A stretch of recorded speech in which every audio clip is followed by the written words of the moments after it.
Greetings everybody, it's Emily from Pages and Ink, and today I will be doing the Beauty and the Beast book tag. This version is the one that was created by Books and Jams. I will put the link to that channel down below.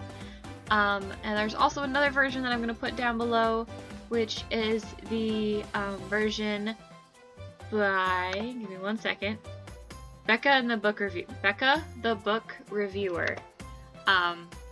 Who also did a tag that was very similar, but I like this one just a little bit better, even though it's all just based on characters and less on ideas. But yeah, so let's get to it. So the very first question is Belle. She just wants more than this provincial life. Tell about a book that takes you to another place. So technically all books take us to another place, but the book that I think really did this and like actually made me want to be in that world more than my own, more than usual. And that was the world and the book Throne of Glass by Sarah J. Maas, which is all messed up, and I blame my brother because it does not leave my room in this condition. He's like, it wasn't me. It wasn't me. Anyway, yeah, I really like how there's a lot of, like, I don't want to say medieval, but kind of, aspects to this world, but it also has some more modern aspects where like the weapons and then like terminology and even some of the clothes are actually more modern. Like she's wearing, my Belle Tsum Tsum just fell. Anyway, she's wearing like not jeans, but she's wearing like pants. Women didn't wear pants years and years and years ago. Not that I know of anyway. So, yeah. I actually really enjoy this world. There's magic, and then there's not magic, there's fae, and there's humans, and there's like dark ancient magic with runes, and it's so good. There's an assassin female character. Just a quick side note, I made this for my brother. Okay, moving on. So the second question is Beast. He can be a bit scary, but inside he's a softie. Choose a book whose cover doesn't match the story. So I was going to do one of the books that I read on, I can't think of what it's called, but I read it a while ago and I just didn't enjoy it, but the cover was gorgeous. But my Nook is dead and they wanted me to wait 15 minutes and I didn't want to wait 15 minutes. So I picked a different one, which was Truth Witch. Because it's got this gorgeous, epic-looking cover, but the book, I mean, the story, I just didn't find as epic. It just kind of was. So, put that there. Third question is Maurice, Belle's eccentric but lovable father. Choose a book that is out of your comfort zone or out of your normal reads, but you ended up loving it. P.S. I Love You by Kathy West. I don't normally read romance. I don't normally read contemporary romance, but I loved this book. This was probably one of my favorite reads of last year.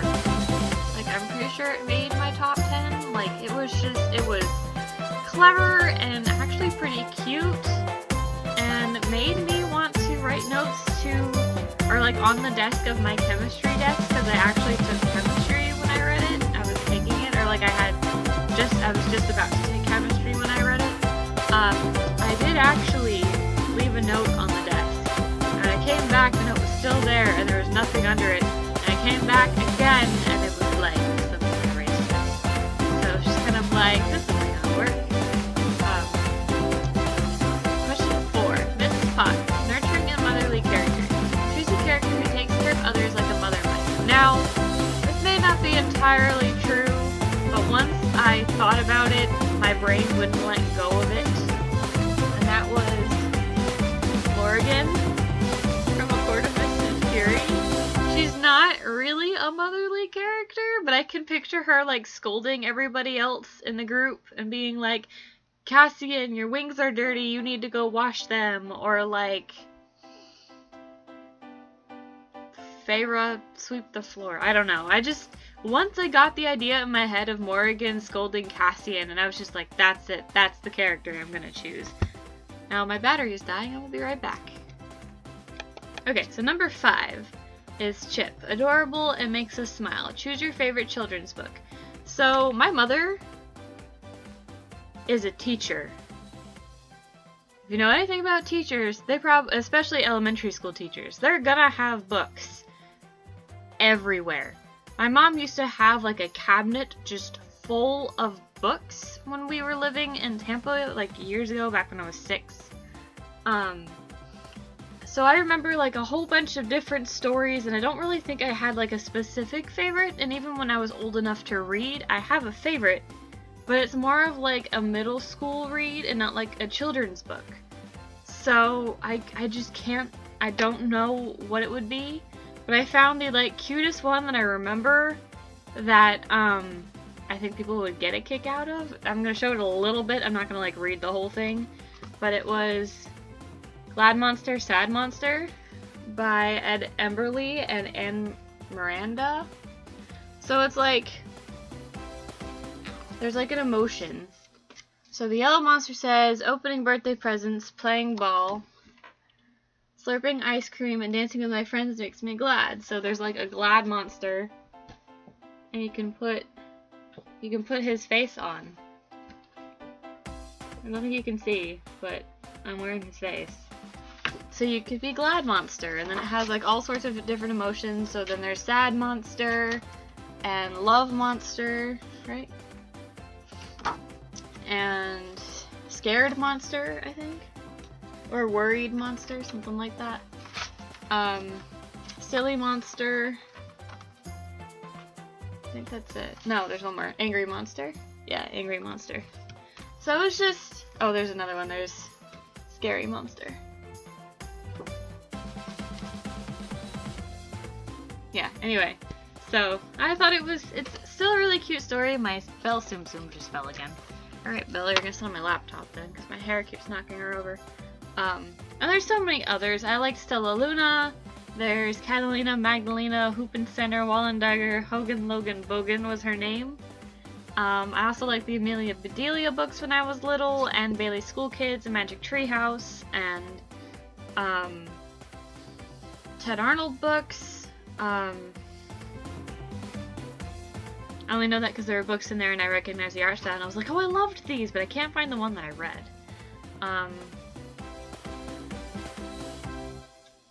There's a lot. There's like a Red Riding Hood type one. There's one with hedgehogs. I can't fully remember. There's one with my name, like it's a story with a character with my name. There's one about the different months as like people, so like the year personified. That one was actually pretty cool. I don't know where it went though. I can't find it. So there's a lot. When your mother's a teacher, you have a lot of books that you've read probably repeatedly. Moving on. So number 6 is Gaston, smarmy and arrogant. Choose a character who's over the top with his or her arrogance. So he's not as bad as Gaston, but as soon as I read this question, I went Thorn from the Lunar Chronicles. This is Cress. I don't think you can. It doesn't have its cover because I'm currently reading it. But I mean, Thorn is arrogant in a kind of charming way, whereas Gaston is arrogant in kind of a annoying way. So it's not as bad, but Thorn can be kind of close.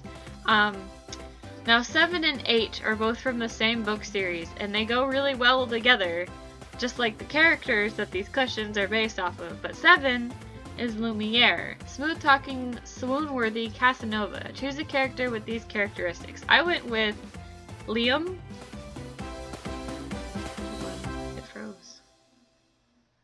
Why are you freezing? I'm just gonna have to wait and then just cut everything in between out.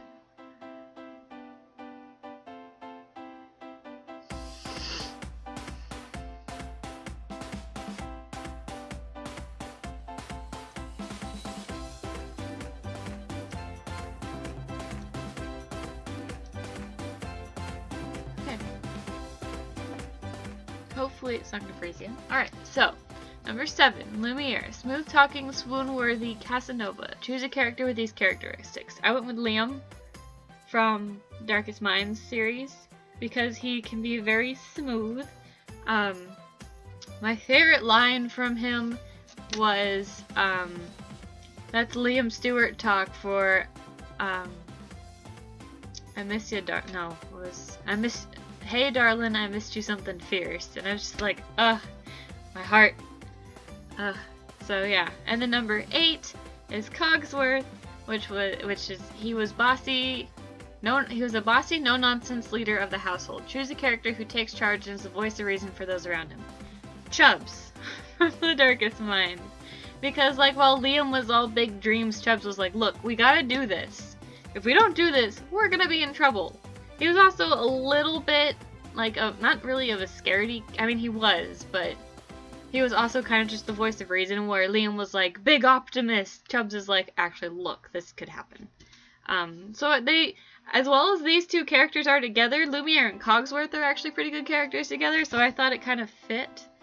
But that's the last question. So, yeah, that's all I have for this video. And it's been a long time since I did tags. And I wasn't tagged for this video, but I will tag others if they're okay with that.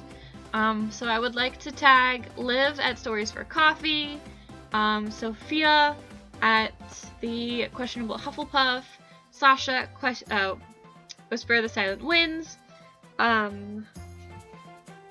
Sam, Green Eggs and Sam, although I think she changed her username, so that may not be correct anymore. Who else should I tag? And I guess you. If you want to do it, if you have a booktube and you've been trying to do videos but don't have the inspiration, maybe this video can inspire you and you could do the Belle, the Beauty and the Beast tag. So, have at it. I tag you. Have a good time. This is my last video for the day. My Owl Crate shipped yesterday, which means it'll be here Monday. So look forward to that, as well as another Favorite Friday video next Friday. And that's it. So I will see you guys then. Thank you so much for watching this video. And if you also watch my Favorite Friday talk about Beauty and the Beast, I thank you because it's kind of long and rambly. And it always means so much when you guys watch my videos, especially when you comment on them. It always makes me feel like at least I'm touching somebody and I'm not just talking to a machine. But I love you guys. It really does mean so much. I will see you guys next week and happy reading.